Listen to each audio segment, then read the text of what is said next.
phones? No, you won't until about 1:06. Okay.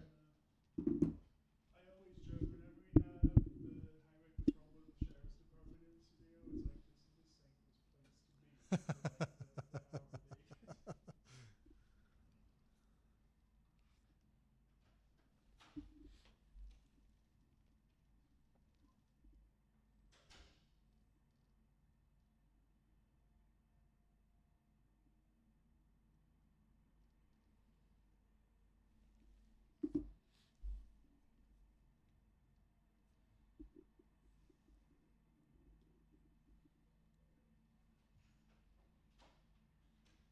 How's it going? Good. All right. Is it Saturday yet? I wish. Turkey hunting this weekend, so. Oh, where are you going? Minnesota. Sweet. I have my parents live over there, so I'm taking my son. We struck out the last time we were over there. Oh no. We had gun issues. He got a new shotgun, and we had four opportunities at Tom's, and the gun failed every time. So it's redemption this weekend. Why am I not hearing any audio in here? I'm hearing nothing.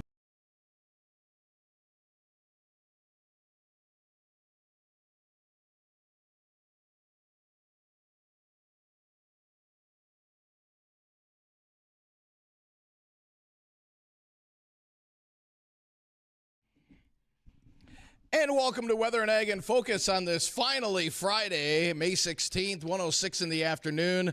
I'm Chief Meteorologist Dean Wysocki, along with our talented Ag Director, Bridgette Readel.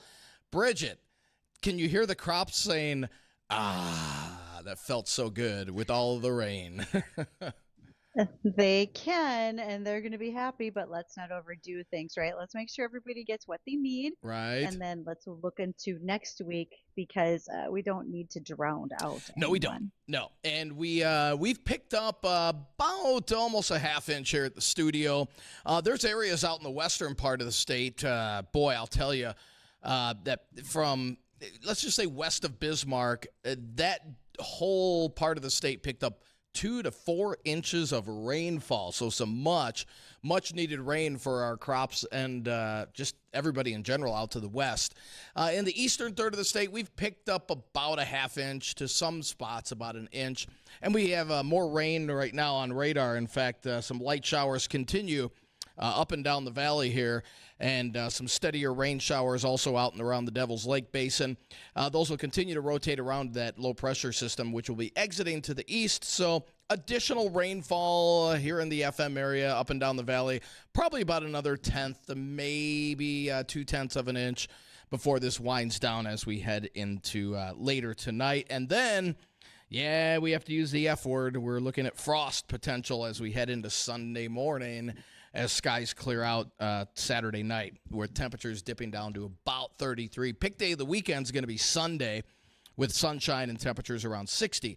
Now, you mentioned next week, Bridgette, because there will be another storm system that rides to our south, it looks like, for next week, mainly affecting South Dakota, southern Minnesota, Nebraska, Iowa. Those areas will be picking up quite a bit of rain and possibly severe weather. We'll get a glancing blow with some light showers from that Monday and Tuesday, but it doesn't look like a lot. And most of that's along and south of the 94 corridor. So we got what we got in terms of rain. There's not a whole lot more in the forecast, so hopefully your area got exactly what you're hoping for. I know some areas got missed out on some of the heavier amounts, but hey, at this point, we'll take what we can get. And it's been very, very dry around here. It has been, and folks are very happy to see what they could get. And so also, I'm very happy to see, well, I'm glad to see one of our guests joined us in the studio today, and that is Captain Brian. Help me if I get this right. Is it Neiwind? It's Neiwind. Neiwind, Captain Brian Neiwind. He's with the Highway Patrol here in North Dakota. Thank you, because I have had lots of questions that pertain to farm equipment and so forth, and all the rules and regulations. So can I just start by asking, let's put this one to bed right now. whether or not you can actually drive a tractor, a combine, whatever, on either a state highway or an interstate highway, because that's probably the one I get asked the most is, can you do it? No, you can't. So what's the answer? The answer in North Dakota is you can. We do not have a minimum speed limit in North Dakota on any of our roadways. That includes our township, county, state, federal, and interstate system. So you can use those implements of husbandry on any roadway in North Dakota, even the interstate system. Even the interstate? Even the interstate Wow. system. If you go into South Dakota, you get into Minnesota, they do have some minimum speed limits in those states. So those implements of husbandry, a tractor, a combine, are not going to be able to meet those minimum speeds, so they cannot be utilized on those roadways. But in North Dakota, we do not have that minimum speed, so they can be operated.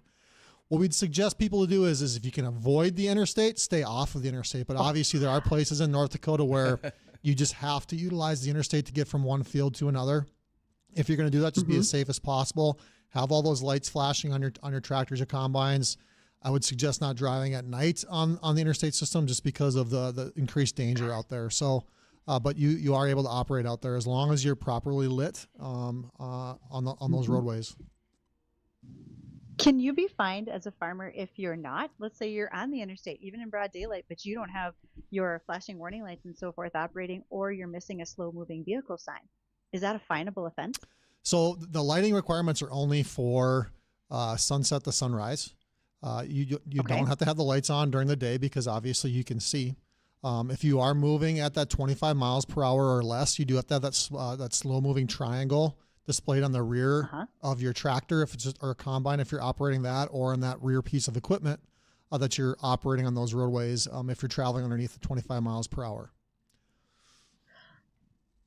Okay, so some of the other questions that I have gotten as well, and please, if there are things that you think of that you want to make sure, whether on the passenger vehicle side or the farmer operator side, they need to know, we want to hear those things as well. And folks who are listening who have questions can certainly call in. You can reach us on the JLA Insurance phone line, 701-293-9000, as we visit with Captain Neiwind with North Dakota Highway Patrol. Is there a rule? So for instance, let's say I'm farming, I am pulling a cultivator or something that's rather oversized down a state highway or a county road. Often state and county plows during the winter months will pull over every so often to let traffic around. Is there any type of rule that is on state law, or is it just a courtesy that we should make sure that we're doing that for other passenger vehicles? So there is no law that requires implements of husbandry to pull over periodically. It is just a common courtesy that it does take place out there. I think everybody needs to understand during our spring and our fall time frames here in North Dakota that we all have to share the road together.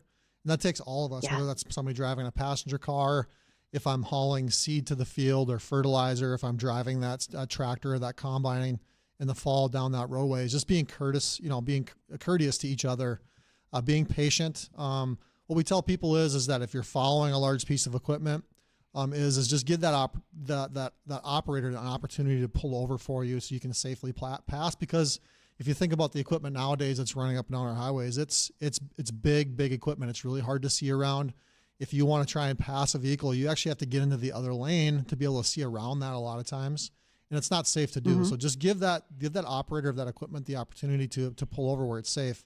If you think about you're driving down like a gravel road, you're driving down a state highway, a county road, there's an approach every 1,000 feet, maybe sometimes a little bit further, sometimes a little bit sooner. And those are the best opportunities for those large pieces of equipment to pull over, is where those approaches are, because it gives them a little extra room to pull off of that road versus some of those steep ditches that are out there, which can be very difficult to navigate if you're trying to pull over that big piece of equipment and you're dropping tires down into those ditches.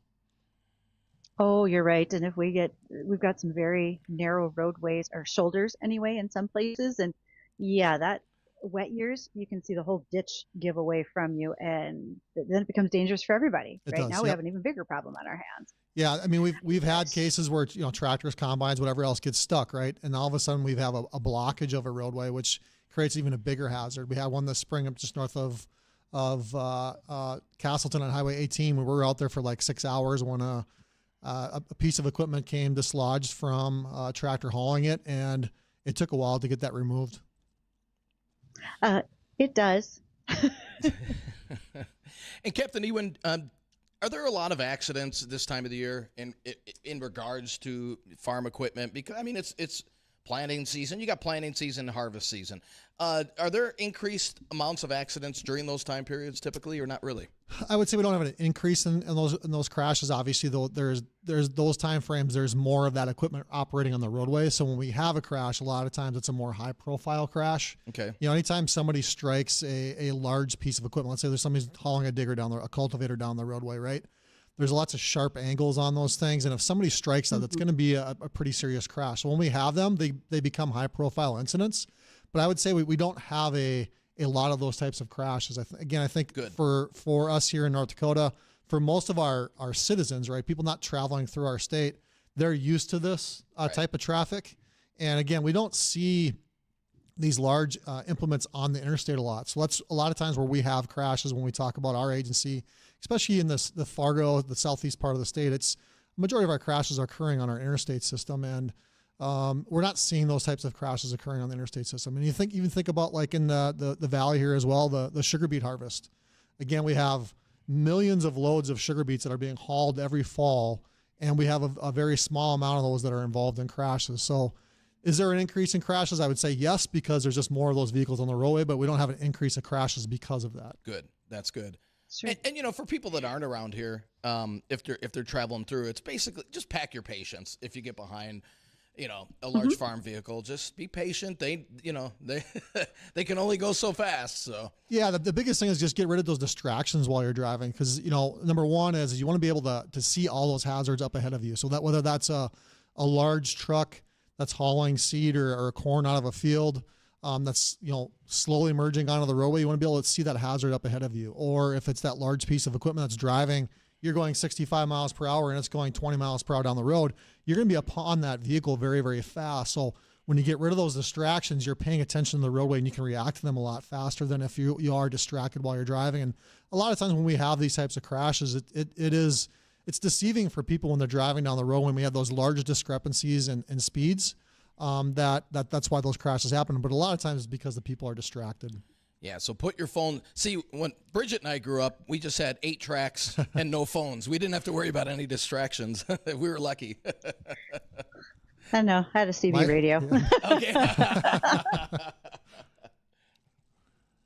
So, Captain, one of the other questions that I wanted to make sure we address today comes with road weight limits. As a kid growing up in South Central North Dakota, Dad always told us when we were hauling grain in the spring off of a bin site, you know, that the road limits were on. He had already planned to overload our trucks, and if we got stopped as kids driving the truck, just cry. That should make it better. No, that doesn't. Number one. Number two, there's a reason for those weight limits. And do we still have that on and off type of part of the seasons with them? We do. We still, across North Dakota, we have spring load restrictions that occur on all of our roadways except for our interstate system here in North Dakota. So the interstate system, there's not going to be a load restriction on, but every other roadway that we have, there's going to be load restrictions, whether it's a township road, it's a county road, city streets even have them in the cities that we kind of talk about, our state and federal highways as well. For the state and federal highways, the North Dakota DOT has a travel information map. There's an app, it's called North Dakota Roads, you can put onto your phone. And as those load restrictions come on and they go off, you can see those load restrictions on that map. You can see it live of what those conditions are at that point in time. You can also see the future, like the next week, what they're going to be, because DOT is announcing those things before they change. So, you know, a load restriction is not just going to come on at 8 o'clock this morning without DOT notifying the public beforehand that load restriction is coming on. So there's a lot of good tools on that North Dakota Roads site for those state and federal highways in North Dakota. When we talk about local roads, you know, each county and city is a little bit different on how they announce those. A lot of them do on their web pages will have those load restrictions listed onto their web pages. They're also announcing that to the public through media releases, probably their social media pages as well, to let the public know what those are. So again, every local township and county and city can set their own load restrictions on their roadways, and the state is the one that does the ones for the state and federal highways. And those usually come on end of February. They usually start like the southwest part of the state. If you think about how weather travels through North Dakota and how things warm up, it usually warms up out west first before it does out east here. So they usually come on the southwest part of the state, and they work their way east. And then as they go off, it works the same way. They'll go off in the southwest first. And currently right now, there still are some load restrictions on up in the northeast part of the state of North Dakota. Because again, just that's how the weather and thawing and stuff works. And those load restrictions are on for a very important reason, is because if you think about why don't we go into our fields right when all the snow is gone and it's starting to thaw? Well, it's because those road beds, just like those fields are, they're soft, they give way, and the roads are the same way. So we need to reduce the amount of weights on those so we don't damage the roads. And Brian, we've got a caller on line 1 with a question. Al, you've got a question for Brian? Yeah. So I noticed some jurisdictions there, they won't put the weight limit on there. They'll just give you a phone number. You got to call the phone number before you know what's on the what kind of weight restriction it is, especially out by Horace or Harwood area, County 17. Yeah, I can't speak for the local ordinances that they maybe have, like in a city or something like that. I know driving around, like in the counties and our state highway systems, they are posted with signage. And once that signage is up, that roadway is legally posted, and that's what the limits are on for that roadway. So it does have to be legally posted in North Dakota for that load restriction to be enforceable. So if you drive around even the city of Fargo, you'll see different intersections. They'll have the load limits for those roadways during the spring load restrictions. Same thing on the county roads, township roads, and on the state highways. And again, when we get down to like that township level, I'm not sure exactly how they have to do things for their township level.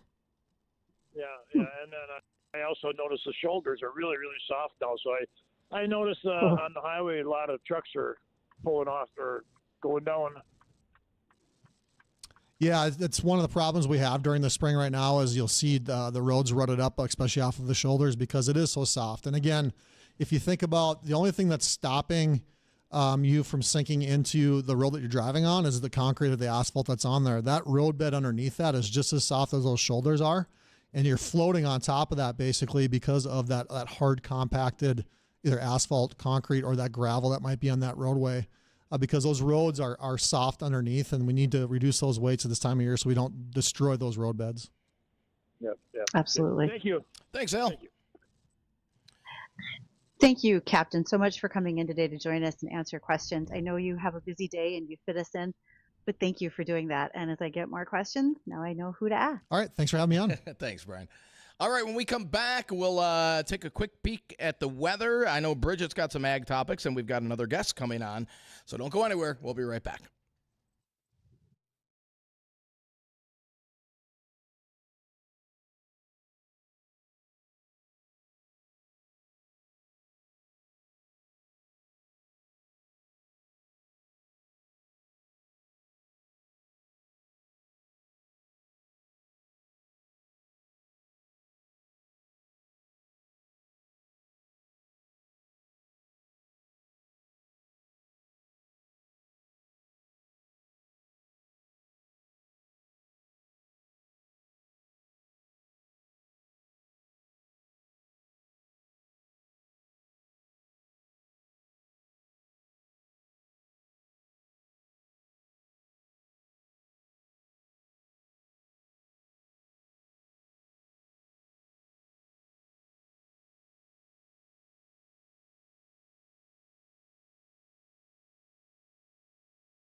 And welcome back to Weather and Ag in Focus. And we're going to take a look at some rainfall totals across the area. Taking a look at our end-on site. And, boy, I'll tell you what, like I said earlier, many of us picked up about a half-inch of rain. There were some slightly higher totals around the area.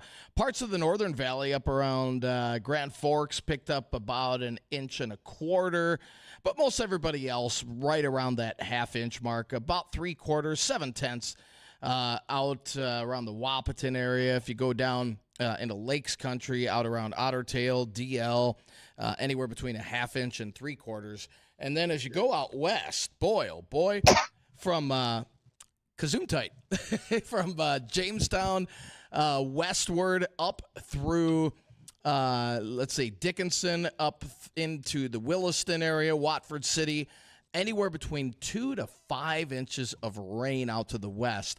I know that northwestern corner of the state, Bridgette, was under severe drought, and those areas picked up between 2 to 3 inches of rain. So great news for our farmers. Maybe a little bit too much of a good thing with some of those 4 and 5 inch reports out to our west. But regardless, some much needed rain. And again, a general 1/2 inch to 1 inch here in the up and down the valley and in the Lakes Country. So not as much. I would have liked to seen a little bit more here in the valley and Lakes Country, but again, we'll take every little bit we can get because there's not a whole lot in the forecast for next week. That system on Monday, Tuesday, that's mainly going to be south, and then our next chance of rain would hold off until Memorial Day weekend, and even that looks scattered. So this will probably be our last chance of any really organized rain across the area for probably about a 10-day stretch, it looks like. Well, we'll see what next week brings at this point. But yeah, it's happy to have what we got. Maybe not quite as fast and hard packing rain as we got yesterday would be nice. There were some areas that really took on their rainfall pretty quickly. And again, we always want to be a little careful. We've got newly emerged soybeans. You can get that splashback on the leaves from some of the pre-emergent herbicides that can, from time to time, give us a little bit of cause for cosmetic concern on the plants, et cetera, but they should turn around and be in better shape before too terribly long. Now, something that we have going to take away from the weather here for just a moment, but the National FFA organization says that recent legislation introduced federally could indeed provide more funding not only to them, but the 4-H and Scouts. So the Youth Lead Act is designed to provide funding to introduce agriculture to students. It is bipartisanship legislation being supported out of Nebraska and Illinois, and it would allow the Ag Secretary to provide grants to support operations, again, of FFA, 4-H, as well as the Scouts. And it's authorizing about $5 million annually from 2024 to 2028. And I'll be honest, in the waves of governmental spending, $5 million annually, kind of a small deal. It's like buying your kid a candy bar at Disneyland. That's just one small piece of it. Nonetheless, this will help teachers with additional professional development. It can also bring more curriculum and equipment into classrooms to help students in ways that would bring them more interest in agriculture, sharpen those skills that they will need to get them involved in ag, and so much more. So this is certainly a federal investment that would really look at the critical work being done for young people and the skills that we need. When we think about agriculture, it's not just talking about production farming and livestock. It is also bringing students in more skilled areas like food processing, agri-sciences, and more. So we want to look forward to what that might be. We hope everyone is enjoying their afternoon. Hopefully you're even watching us on our Facebook page or on YouTube. You can find us there, WDAY Weather and Ag in Focus. We're also on Acres TV, and if you haven't done your free subscription yet, please do. It is the Netflix of agriculture. We want to touch on our bottom of the hour news and just give you the reminder that technology, well, it's really supposed to help your farm and ranch run much, much smoother. No stress for you, and one way to make sure you don't have that stress is talking to Chris Sherman at Tech Support Farm, because he's going to make sure that your systems are not being compromised, whether it's in the office, in the shop, or in the tractor. Give him a call. And we'll be right back after the news.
Oh, this rainfall is fabulous for our Here We Grow project. 20 acres of wheat growing in Gardner Township here in Cass County.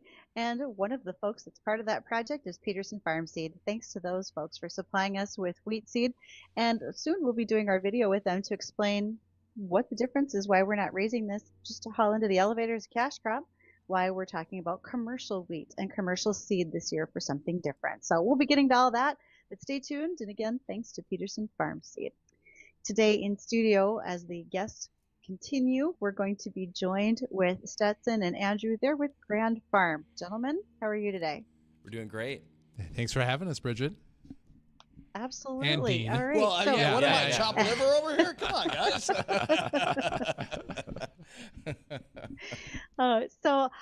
You have some things coming up, you might say, in June. And Ag Tech Week is a big part of what happens in Fargo. This is going to be starting on June 10th with the Midwest Ag Summit. And then we're going to move forward through Bushell's Buddy Seat Conference and then right into Cultivate. So, gentlemen, Cultivate is your baby. Tell us about it. Yeah, so Cultivate is a really fun event for us. It's our signature conference at Grand Farm, trying to bring about 500 folks together in the ag tech industry, really around identifying what the region's challenges are and then exciting the folks that are researching, starting up, or really the companies in that space to try and solve those challenges or put efforts into solving those challenges. It's a lot of fun. What would you say what's the biggest challenge that's out there right now? Yeah, so we've actually been, over the last few months, our team over at Grand Farm has been working on creating a project or in a report called the Regional Agriculture Pain Point Report. So we've surveyed commodity councils and grower associations. We have our 10-member grower advisory board at Grand Farm, and we've been working diligently with those folks to really create out this really strong report. And our top 4 priorities that we found for this region, so that's the Dakotas and Minnesota, is pest management, agricultural equipment development, soil health, and then site-specific crop management. So our biggest one is going to be that pest management, herbicide-resistant weeds, crop scouting, and all of those different challenges that go on. There's going to be a lot of attention right there. Those are big challenges for farmers and ranchers. So do we have, what are we going to do differently for pest management? What are you looking at as far as opportunities to try to make some improvements there? Because resistance certainly isn't new. We certainly have a lot of practices that can help us with it, but what are some things that you might be seeing? Yeah, really the things what we're looking for is just to add tools to the toolbox for farmers and ranchers. We've had a fun project at Grand Farm over the last year where we're looking at identifying Palmer amaranth with a drone and using artificial intelligence to make kind of really hot, these heat maps for where the weeds are. That is really the type of work that we would like to see to give farmers a more comprehensive overview and a lot more data to make their decisions on whether that's pest management for herbicide-resistant weeds or disease timing, fungicide applications. That's the type of work I think we're really hoping to see, but ideas can come from anywhere and look like anything, so we're just hoping for folks to get excited about the challenges and want to solve the work. So let's talk specifically about Cultivate. Again, this will be on June 12th and not being held at the farm. So to give us the details of what that agenda looks like. Yeah, I'll bounce it over to Andrew here. Yeah, so we're really excited. We'll have about 500 people joining us from around the world that are coming in to learn about the challenges our region are facing and explore opportunities to solve that. So it'll be at the Fargo Civic Center. Again, this is kind of in joint collaboration with our friends at the Chamber in Bushel. So we have our Ag Tech Week going on there. So Civic Center is going to be kind of the home base for that. So Wednesday night, we're going to have a big shindig with the Chamber and Bushel downtown at the Civic Center.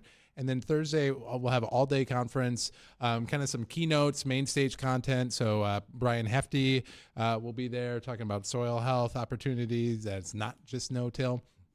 We will have leadership from AGI, kind of a lot of senior leaderships, a lot of startups from around the world. And then in the afternoon, we're going to have some really interactive workshops that maybe Stetson, you can talk a little bit about. Yeah, and I think Bridgette might know a thing or two because Bridgette is actually one of our workshop hosts for Cultivate this year. Hey, Dean, I'm gone that day. Just heads up. Yeah, right. I think this will count as an official notice, right? Okay, yeah, right. Yeah, it's on the air. So, no, it's so those 4 workshops are actually coinciding with our 4 regional priorities. So Bridgette's leading our site-specific crop management, or we've kind of dubbed it our precision ag panel. But really, the folks that are going to be on those are going to be a mix of both the folks that are experiencing the challenges, so farmers, researchers in the area, NDSU extension folks, as well as folks that can potentially solve it. And it's really going to be a really fun dialogue on trying to find these ideas that are existing, whether that's in the attendees' minds or our speakers' minds, and just bring them up to the surface and talk through them. It's going to be a lot of fun.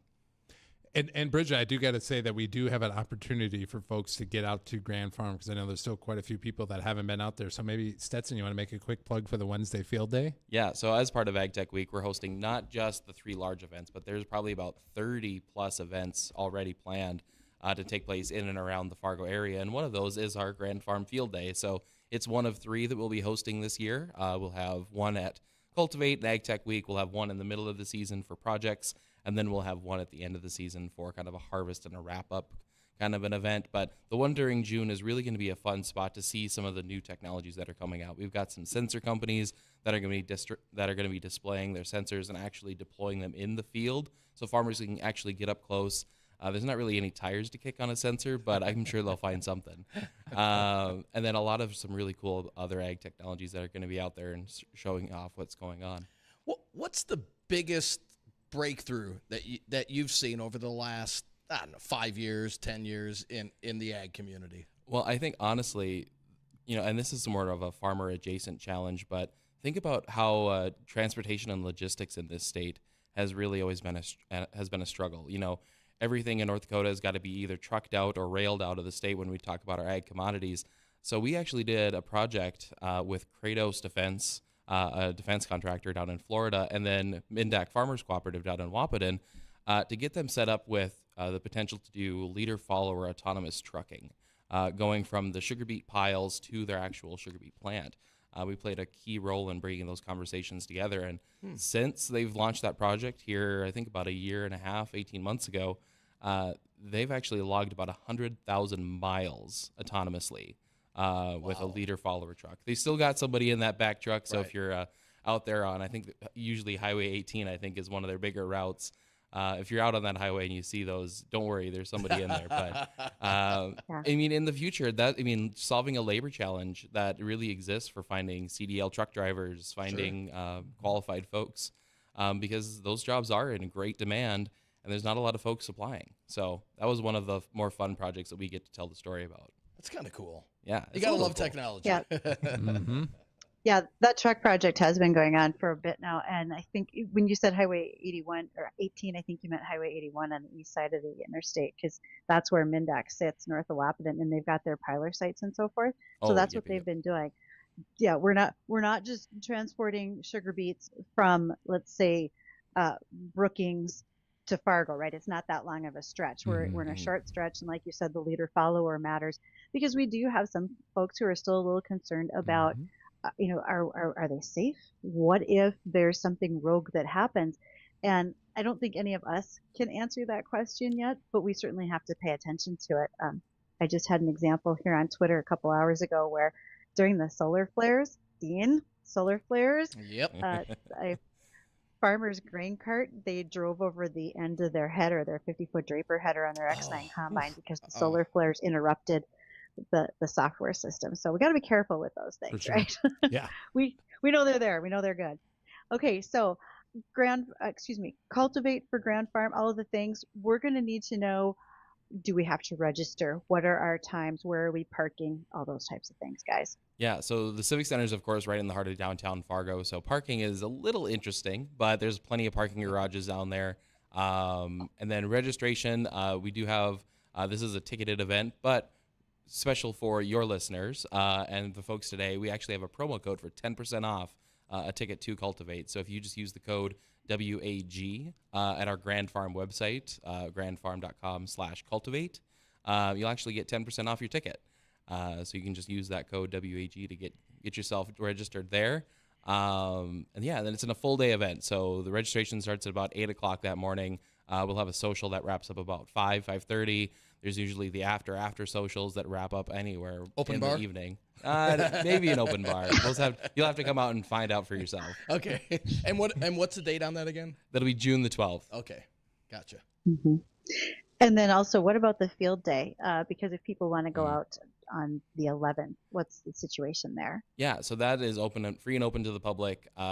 Anyone can attend that event. Anyone is encouraged to attend that event. It'll start at about 1:30 in the afternoon and wrap up around 4. So. And when you said that about Grand parking, that's at the farm. Yes. When you said that about parking, just so people know, downtown the Robert Street parking lot is better suited for full-size pickups. 100%. You don't even have to ask me how I know. That's how I know. Speaking from experience. The one over by attached to the Radisson Blue, not bad. The one to the west of that, don't go there. That's tough. That's tight. Yeah, Like makes your body man. We had like a his very little large chops pickup on. Yeah. here in 2023 for Grand Farm, and we parked it in the Civic Center ramp overnight, and we got ourselves blocked in there for about a day and a half, and we're like, yep, we're going to find a different parking garage when we're parking the truck downtown. Yeah, makes total sense. All right. So, gentlemen, we greatly appreciate you having the opportunity to come in. If folks want to follow along, even post Cultivate and post Field Day, should they be able to find you? Yeah, maybe I'll go first. So first, again, this is the Ag Tech Week is kind of a joint partnership. So I encourage all the information is at agtechweekfargo.com. And then, we have a pretty strong marketing channel. So follow us on LinkedIn, Twitter, or X, Facebook, all of those. And then also grandfarm.com. And we invite you to come out to any of our events that you'll see on grandfarm.com. And then if anybody's interested in just doing some tours, kind of ad hoc, just reach out to us. And we're always happy to meet people out there. Exactly. All right, guys. Well, I was waiting. I thought Stetson had Stetson, you did another have side of it because Andrew said I'll go first. I think that's just my face, but okay. Yeah. Okay, we're good.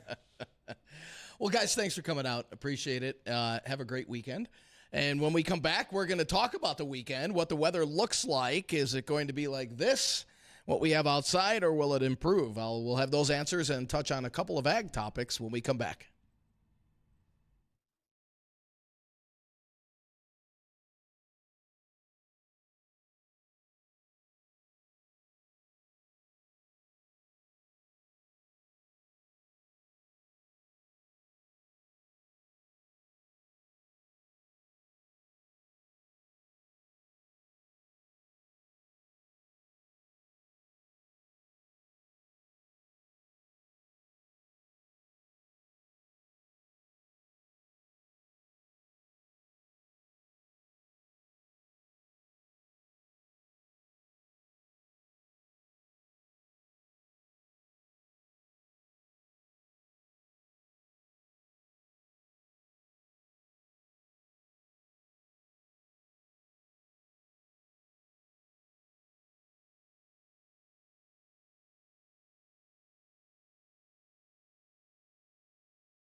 And welcome back to Weather and Ag in Focus, 1:52 in the afternoon. Temperatures across the area are generally in the 40s, but the whole central part of the state, temperatures in the mid to upper 30s right now. Yikes, it does not feel like we're going into that third week in May, but lo and behold, we've got it. A very chilly air mass kind of parked over the area with periods of drizzle and light rain continue to rotate around that area of low pressure, which is scooting off into Minnesota. And we'll see the effects from that through the rest of today with some light rain and drizzle from time to time. Not much additional accumulation, about a tenth of an inch, if that. And then we'll see that rain come to an end overnight tonight. No worries of frost tonight. We'll have the cloud cover. The winds will be up, and we'll be about 36 or so. But tomorrow, we'll start off with cloudy skies. But by evening, we'll start to see breaks in the clouds with temperatures kind of chilly tomorrow, statewide in the 40s, except the far west. And then as we head into tomorrow night, that's when we will see, it looks like a pretty good chance for frost across the area as our models are coming in a degree or two colder than they were yesterday. Now, do I think we're going to dip down to the point where we have freezing conditions? Boy, we're not going to be there long enough. We are more likely to have a frost potential with temperatures dipping down to about 33. Some of those lower lying areas on Sunday morning could briefly dip down to about 31, 32, but it wouldn't be for more than an hour. And then temperatures will warm back up pretty quickly on Sunday. And then our next weather maker early next week, that looks to pass to our south. It could skim areas of the far southern part of the state here with some light rain Monday and Tuesday. But other than that, I think the majority of that is going to be down to our south. And temperatures all next week generally in the 50s, upper 50s to mid upper 60s by the end of next week. So not too bad of weather. Like I said, we received some much needed rainfall. And now we'll dry things out for a little bit with really no organized areas of rain until even Memorial Day weekend when we have these weak weather systems moving through. Nothing too organized, but I think after Memorial Day weekend, that's when we'll start to see a couple more storms possibly come into the area. You know, we've had folks ask, what's the situation with potential cold temperatures this weekend? Will that affect crop that is up? And wheat's going to be fine. It can withstand quite cold temperatures. Overall, our ground is still very warm. I realize it's cooling off, etc., but our ground's very warm. And as you said, Dean, if we actually got below 32 degrees, it's going to be for a short period, not an extended period. If we had hours of freezing temperatures, then I'd be concerned about any emerged soybeans, that type of thing. Right now, I'm not. And then additionally, just the soil is so much warmer than where we are, say, in the fall or anything like that. Yeah. So I'm just feeling pretty comfortable with it right now. Yeah, no doubt. And June 12th, that's the day you're gone, right, Bridgette? To the ag? Yeah, I will. Okay. I will be at Cultivate. Okay. So June 12th, we will have, I asked Gary Lezak if he wanted to come on and talk about the LRC. So Gary will be joining us. So mark that on your calendar if you want. And I know we'll be talking about what the rest of the summer looks like in terms of are we going to see drought conditions? Are we going to see a ease in the drought conditions? I think it's safe to say we've already seen an ease in the drought conditions out west, and but will that continue through the rest of the summer? So if you have any questions for Gary, be sure to join us on June 12th on that day as well. So I'm sure there will be a few questions.